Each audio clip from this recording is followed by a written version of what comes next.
Hi again, this is video 2, and we're talking about design, and you were looking at the differences in these two telephones. So these two telephones were both made by the same designer. The designer is someone who solved the problem, and the problem is, we need telephones to communicate, and he designed these considering the user, the person who uses the telephone. So these were both made in the 1950s, and the first telephone was the one you see on the left, the Model 302 telephone. And then what designers sometimes do, it's a beautiful telephone, it works very well. It was heavy and good to look at. This is something he considered the user puts this in their home. Both of them you put in your home, but there's a difference between the one on the left and the one on the right. And the one on the right was made in 1959, and he changed some things. So you probably noticed he moved the numbers and letters to the outside of those where we put our finger in to dial. I have a telephone at school, and you may try it now that you've seen these videos. And he really considered the user. He disguised himself as a telephone worker and interviewed over 200 users of his first prototype or design in telephone and changed it so that while your finger is in there, you can know which, where you need to put your finger for the next number. And this is something that designers always do. They go through the design process.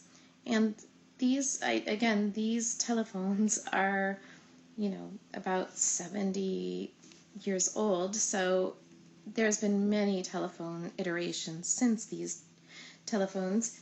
And but he went through the design process, and you can see it clearly in these two photos. Also, you might notice the cord is different. The cord is different so he can pull it and go from room to room. So he went through the process. First, he empathized and thought of his consumer, or his user, and what they would be doing in their home and what they needed.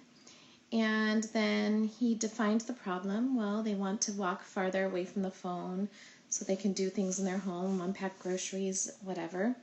And they couldn't see the numbers, and he changed that. He also noticed that it was too heavy, and he made the telephone a lighter material. So the one on the right is significantly lighter than the one on the left.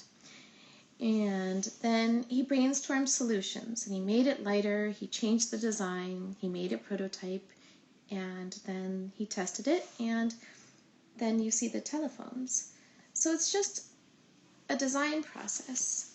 All designers have a design problem. They get ideas, they make a prototype, they test it, and they keep going and going and going. I like this spiral because it's never over. So this is the end of video 2. Take notes and let me know what you know about today's telephone. How much has it changed? Why do you think we have the phones we have today? Why didn't we have them in 1950, I wonder? But there's been a lot of different telephones between then and now. Why do you think we have the phones we have today? Just write a few things and watch video 3.